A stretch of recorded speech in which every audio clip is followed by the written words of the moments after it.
জীবনে সবচেয়ে একটা ভুল করেছি কি জানেন? হ্যালো এভরিওয়ান, আসসালামু আলাইকুম। কি ভুল করেছে ভিডিওটা আপনার শেয়ার করবো। তো সকাল সকালে যে ঘুমে থেকে উঠে গাছে পানি দিতে, এটাই হচ্ছে আমার সবচেয়ে বড় ভুল। কারণ গাছ লাগায় যে কি বিপদে আছি, মানে সকাল বিকাল দুই বেলা যত্ন নিতে হয়, কিন্তু আমি তো সময় পাই না, মানে গাছের যত্ন নেওয়ার এরকম একটা অবস্থা হয়েছে। কারণ সময় পাই না হলে যে ছেলেকে মাদ্রাসা 3-4 বার দিতে হয়, নিতে হয়। তো যাই হোক, এদিকে নিয়ে আসা, কিন্তু এই যে ছাদেও গাছ লাগায় বিপদে পড়ে গেছি। কারণ একবেলা পানি না দিলে আর পানি না দিলে গাছগুলো একবার শুকাইয়ে দেখেন মাটি একবার চচ্চর হয়ে যায়।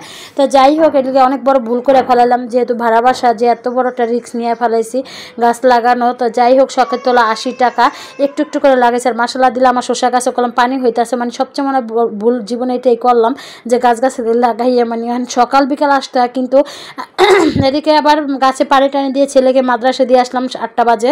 দিয়ে আসার সময় আবার হালকা পাতলা কিছু বাজার নিয়ে আসলাম, শুকনা বাজার, পেঁয়াজ, মরিচ, সাবান টাবান, মানে টুকটাক যা লাগতো আমার। তাই এসে আবার খাবার খাইতেছিলাম। যে গতকালকে তরকারি ছিল, চিংড়ি মাছের তরকারি আর ভেন্ডি ভাজি। তো ভাবলাম বাসি ভাতই খেয়ে নিলাম। এখন বাসি ভাতটাই বেশি খাওয়া পরে সকালবেলা আমার তো নাস্তা বানানোর তো সময় টাইম নাই। কারণ যেহেতু আমি সকাল সকাল রান্না করে ফেলাই, মানে প্রায় আমার 10টা 11টার ভিতরে আমার রান্না কমপ্লিট হয়ে যায়। কারণ মাহাদি আমার ছেলেকে যখন মাদ্রাসা দিয়ে আসি, তখনই আমি রান্নাবান্না এসেই রান্নাবান্না করে ফেলাই। বাজার না থাকলে বাজার নিয়ে আসা, বাজার থাকলে তো থাকলে। আর দেখেন মাছের ডিম হয়েছিল, আমি ডিম দেওয়া কয়েকটা খাইছিলাম, অনেক মজা লাগছিলো।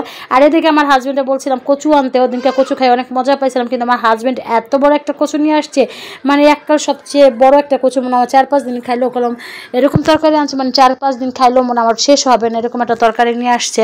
মানে তো যাই হোক, কচুটা আমি কতটুকু কাইটটা মানে সিদ্ধ দিয়ে ভাবদা নিলাম। ভাবদা নেওয়ার পর এখন সিদ্ধগুলো পানি দিয়ে ঝরা দিয়ে একটু লবণ আর হলুদ আর মরিচ দিলাম। আর ইলিশ মাছগুলো আছে একটু ভাইজা নেবো।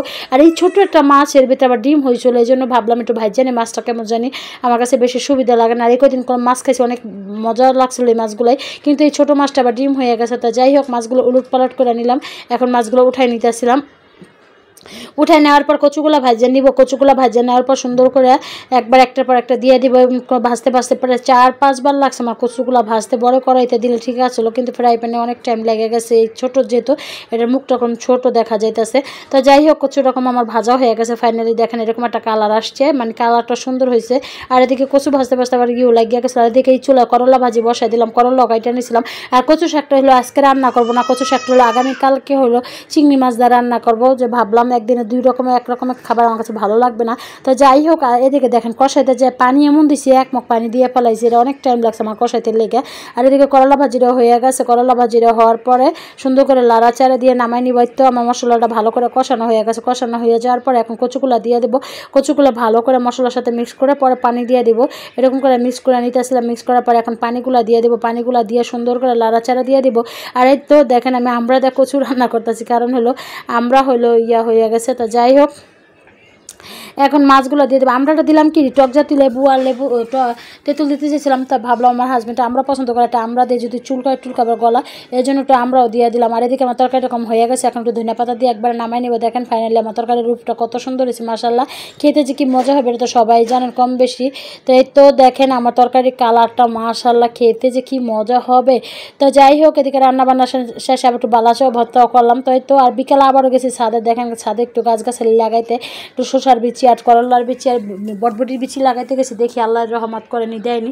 ওই যে বললাম না, লাগাইও বিপদে বসে। এখন এমন শখ হয়েছে, মানে শুধু গাছে আমার লাগাইতে মন চাইতেছে, যে কোনটা থেকে কোনটা আল্লাহ জানে কবে যে বাসা সাইডে আমার কোথায় যাইতে হয়। আর এই গাছগুলো যে আমি কী করবো আমি নিজেও জানি না, শখের জিনিসগুলো। তো যাই হোক, এদিকে গাছগুলো আমার লাগাইতে লাগাইতে প্রায় সন্ধ্যা হয়ে যেতেছিলো। ওই যে বললাম না, মাহাদি হাসানকে দিয়ে আইসা আবারও যাই খাওয়াইতে 5টার সময়, আবার আস্তে আস্তে 6টার বেশি বাজে যে আবার দৌড়াই উঠে আবার ছাদে যাই বোরকা টোরকা খুললে। তো যাই হোক, এদিকে গাছগাছালি লাগাইলাম, কি দেখি হয় নাকি, দোয়া করবে আমার গাছগাছালি জানি হয়।